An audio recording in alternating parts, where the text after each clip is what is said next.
Hello, welcome back to the kitchen. This week we're going to be making the last in our smoothie series, and a couple of the ingredients that I had did go bad because it's been so long since I've been in here because we took a break for our guest cook Anna when we made all the Mexican recipes.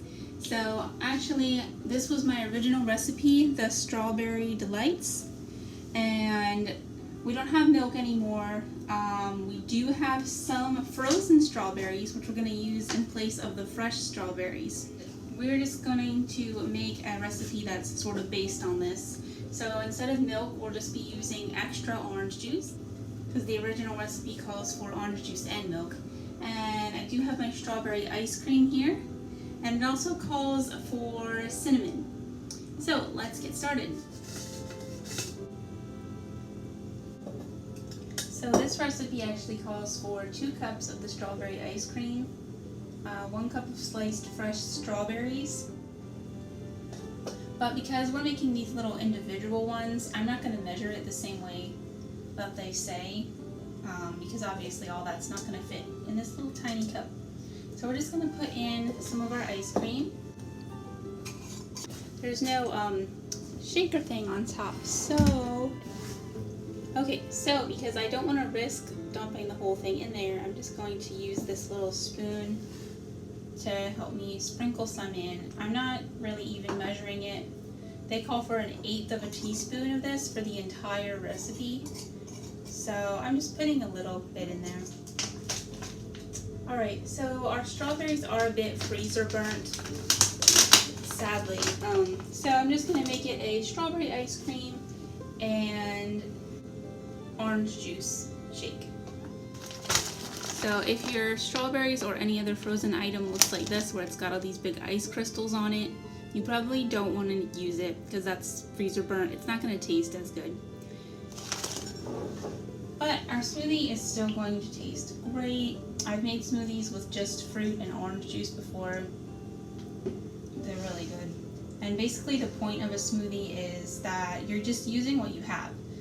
So it doesn't really matter if you're going by a recipe and you don't have all the same ingredients. It really doesn't matter that much. It's still going to taste good. Alright, I can see there's still, and I can feel it and hear it, that there's a lump of ice cream bopping around in there, so I'm going to do it a little bit more. Alright, I think we're good. Let's check on it. Alright, it looks lovely. Let's take a bite and try it. This is really good. I'm going to put this in a separate cup. That's really good. So as long as you start with good ingredients, and you make sure that it's ingredients that you think taste good together, it's going to turn out good.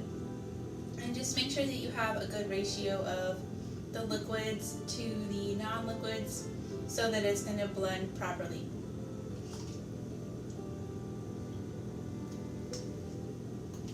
Oh my goodness, I can't stop eating this. Okay, let's put this in the freezer and then make some more to share with everyone else.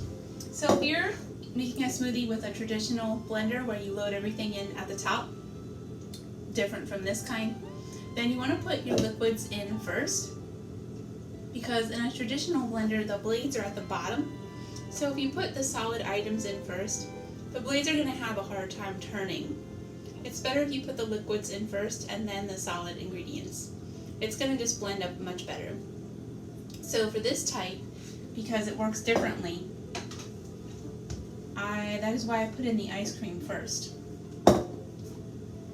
And then the orange juice on top. Because once we attach the blades, the part with the orange juice will be closest to the blades. Alright, so I put the strawberry ice cream and then the orange juice in, well, almost to the top, maybe like 3/4 of the way up. So let's see how that blends. Okay, and a bit of a splooge here, so oopsies. That was because I didn't clean off the little treads on the cup, which I should have done before putting the lid on. Alright, so I think that might have been a better amount of the orange juice because it blended up a lot quicker. and I didn't have to open it and shake it around in between. I could do it all in one blend. So in a blender like the one I have where it's harder to see what's going on inside without taking the whole thing apart, I just keep blending until I don't feel any resistance coming from in here. And I was correct because I'm sticking a spoon in to test it. There's no more resistance, meaning no more lumps of ice cream left in there. So this one is done. Alright, I'm going to spend a little bit more time in here and just make a few more to share, and then I'll show you the results at the end.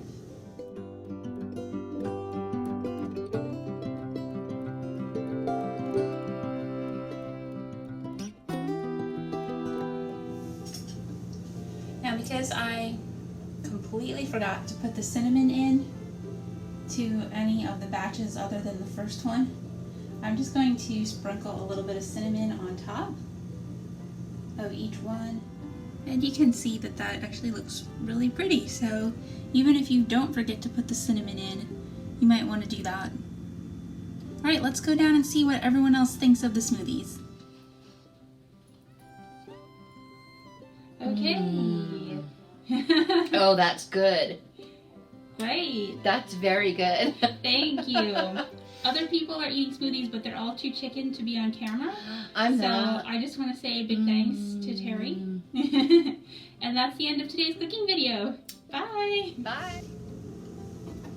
Okay, it's been a while since I've done a cleaning your blender bonus, so I'm going to do one of those now. So basically I'm just going to rinse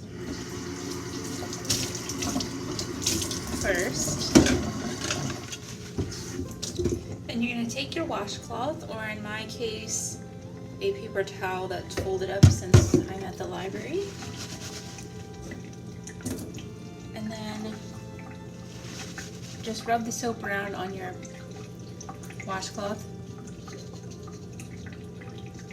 And just rub the top of each blade.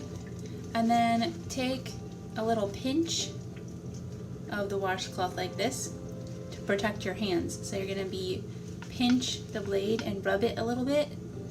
Pinch the blade and rub it between your fingers, but your fingers are protected by this.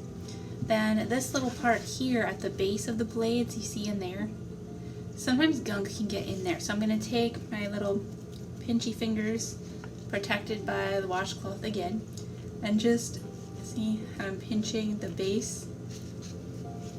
And then I might just fold a little bit of my towel and just kind of rub it around in there, but being careful not to get my fingers in there. And then finally, gunk can get along the edge here where it screws in. So I'm going to take my pinchy fingers again and just go around like this. Okay, and then we rinse it off and we're done. You just want to make sure you rinse it really good, of course, so you don't end up with your next smoothie tasting like soap. And then when you put it in your drying rack, I like to put it like in a corner of the drying rack, like this, with the blades downwards. That way no one's going to accidentally jab themselves while they're emptying the drying rack. Same thing when we're cleaning the cups. If you have this kind of cup with the treads around the top, I just make sure I clean that. Make sure I get all the way down in so there's no gunk stuck in the bottom of the cup. And finally, when you want to clean this, because sometimes, first we have to unplug it, of course. Sometimes, if the blender leaks a bit, you get gunk all down in here. So we don't want that to stay there. However, we have to be careful because we don't want to get the area down where the electric part is too wet. So I just got this one towel a little tiny bit wet. And I'm just going to rub around inside it like that. You don't want to ever actually pour water in there or like get it underneath the tap. You just have to wipe it out like this. Great, nice and clean.